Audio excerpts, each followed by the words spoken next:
Hello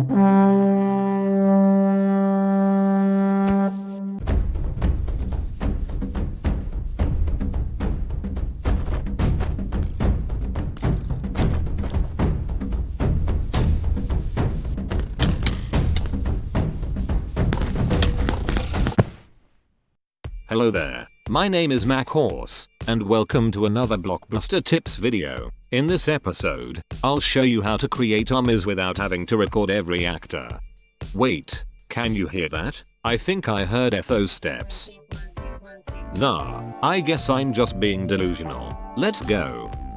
To create an army, all you need is one player recording. This will be a base recording for our army. Here, I have a pre-recorded knight who's literally walks forward.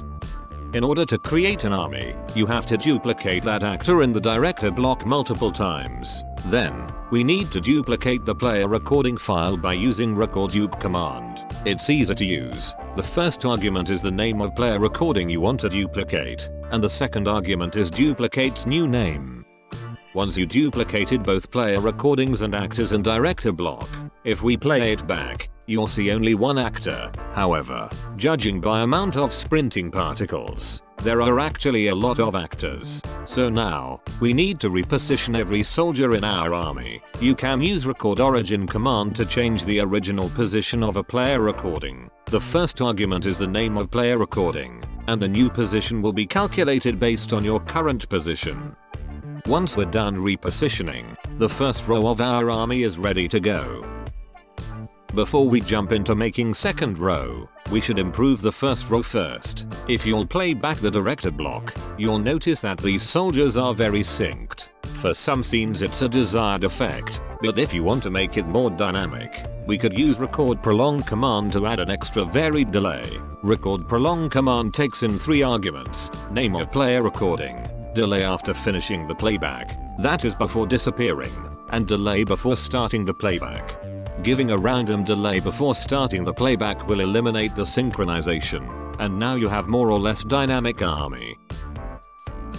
Typing out by hand all of these commands for more than 100 actors will be insane, so that's why I'm shamelessly advertising my Commander mod. So, Commander mod has a very nice utility command called forin. It allows to execute multiple commands in a loop using variables and math expressions. So let's duplicate more actors in the director block, and now, using the forin command, duplicate 10 more replays using a single command. The way it works, it repeats the given command for specific amount of times between the first argument and the second argument, so in this case 11 and 20. Then anywhere in between curly brackets preceded by add symbol, you can use variable, math expressions, and some math functions. These areas will get processed by Commander mod, replaced and executed as regular commands multiple times.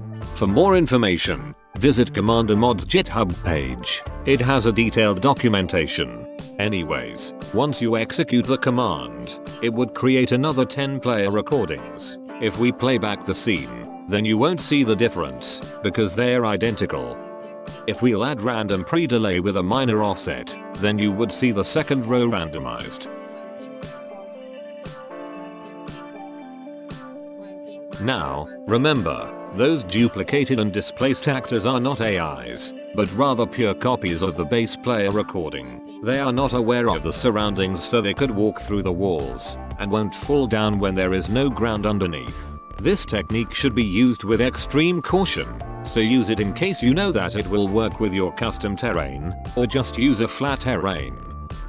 Bonus command syntax time. Record origin command has extra optional arguments such as rotation and exact position, with ability to specify relative position shift using tildes. Here is a demonstration of rotated actors using Commander's forin command.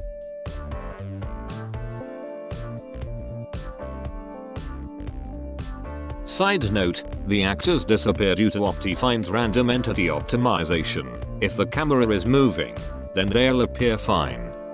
Well, that's basically it. In essence, you can have as much actors as your PC can handle, or if the amount of data in the chunk, where director block is less than 1 megabyte. Also, I use MachinimaHub's medieval skin pack for this video. You can get it on MachinimaHub's Discord server. Thanks for watching, and goodbye.